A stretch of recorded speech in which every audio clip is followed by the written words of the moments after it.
Ladakh is a mountain desert across the Indian Himalayas.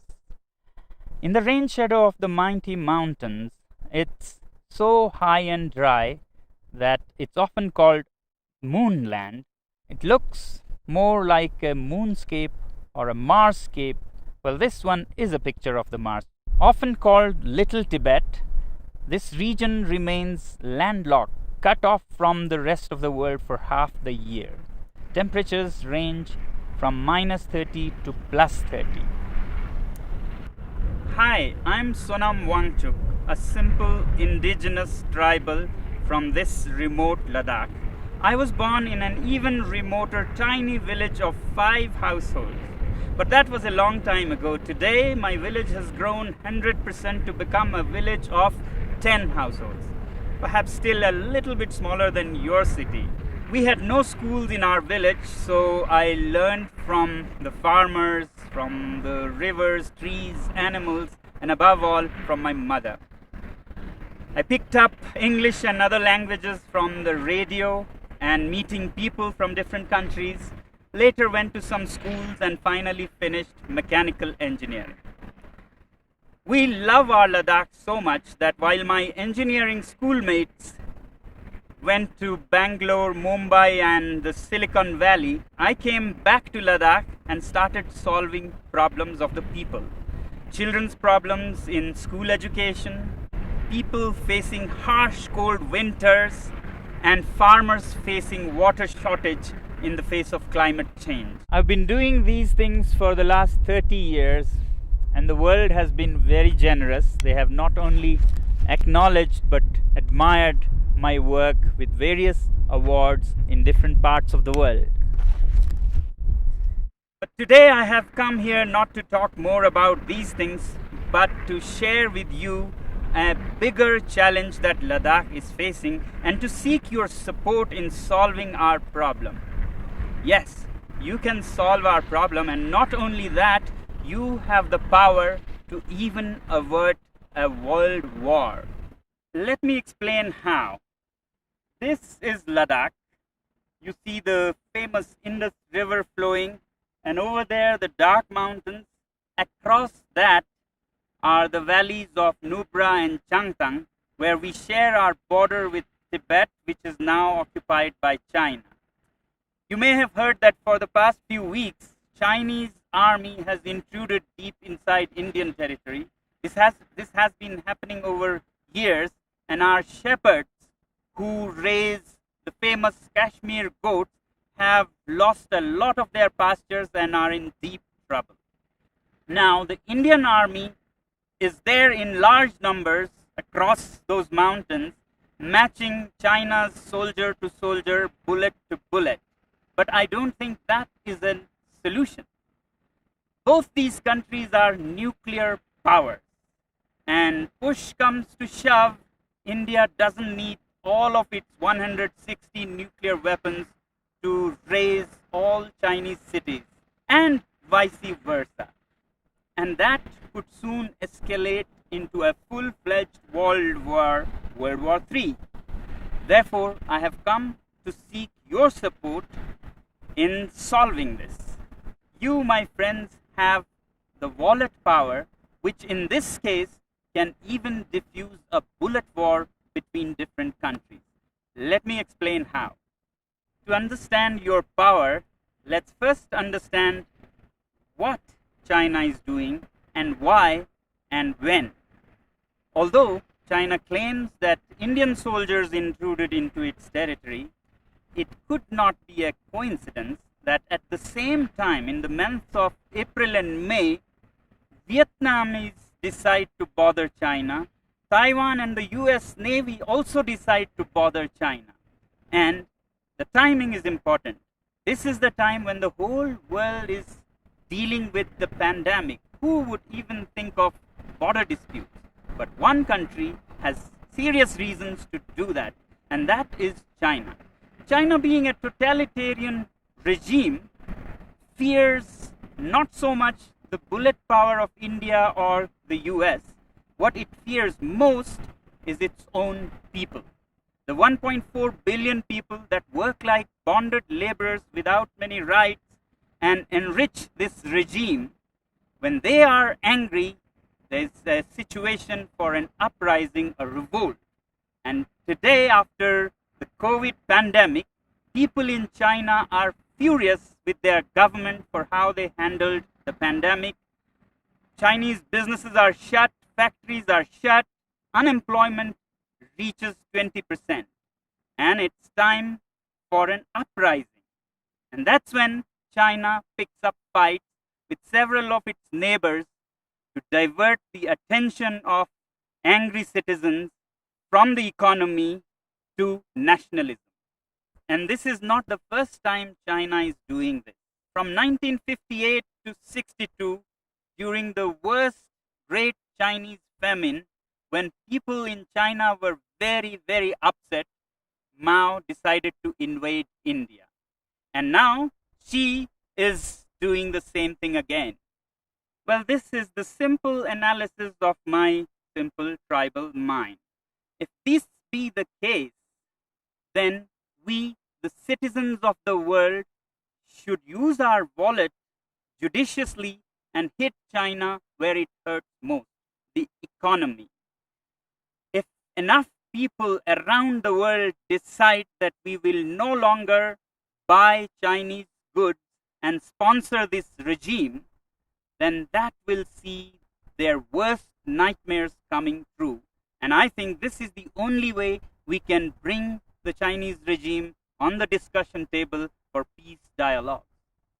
We must always clearly remember that when we say China, it's the regime and not the civilization, not the people. In fact, the Chinese people are themselves the greatest victim in this.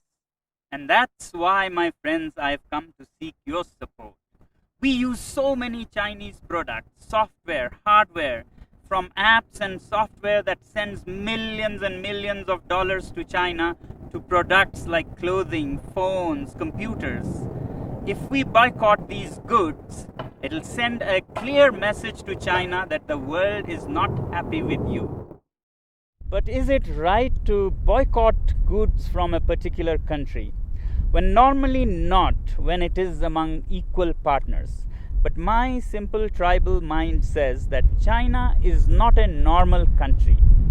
If the world was a club of peaceful sheep, China is a wolf in sheep's clothing. It doesn't respect the rules of the game. It's a totalitarian regime run by a clique. It's not representative of its people. In fact, its people are just an instrument for its expansionist ambitions. It doesn't respect international customs or bodies like the WHO, and we saw because of its behavior how the COVID spread so much and caused so much suffering. Yet, we, the people of the world, also have double standards. We overlook everything and just want trade with it. In 1947, China gobbled up Inner Mongolia. We were silent. We wanted trade. Later, Tibet, with its 6 million Tibetan Buddhists, were annexed. We were silent. We wanted trade. And then Xinjiang, with its 10 million Uyghur Muslims, were gobbled up. We were silent. We wanted trade. In fact, 60% of today's China is occupied territory. But we overlook that because we want trade. But the biggest victims of this regime are the 1.4 billion Chinese. They work like bonded laborers, have hardly any rights, and if they raise their voice, they disappear. China has already blocked and banned Twitter, Google, Facebook, and keeps its people from all the information of the free world. And now with the Belt and Roads Initiative, China is laying a debt trap around the world. Already, countries like Sri Lanka have lost their land as they couldn't pay the debts. Pakistan is soon becoming a colony of this kind.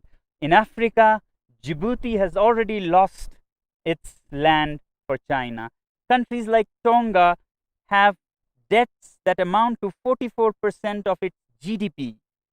After Asia and Africa, they're soon arriving in Europe, where assets are being built all over Central Asia and Europe with loans from Chinese companies and contracts given to Chinese companies with very high rates, and when you can't repay the loans, you lose your land. To my simple tribal mind, these belts and roads are the veins to suck the blood of the world, to send finished Chinese goods and to suck resources and money from around the world. But we overlook all these facts because we are addicted to cheap Chinese goods.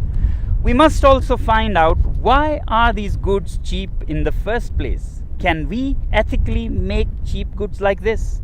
Well, they are cheap because the labor is low paid, labor laws are hardly there, and natural resources are plundered like there is no tomorrow. State subsidizes utilities to artificially lower their prices, and they manipulate currencies in their favor. So it's time that we, citizens of the world, take our wallets into our hands and say we have personal economic sanctions on this regime. And yet in the free world, we have the double standards to say that if our own country has environmental and human rights restrictions, we move our factories to China. Well, aren't Chinese people human beings with human rights? Isn't nature in China a part of this planet? Now, some people would ask, is it practical? How can we manage without Chinese goods? And what are the alternatives? Well, if we are determined and give enough time to businesses and industry, things will adapt themselves.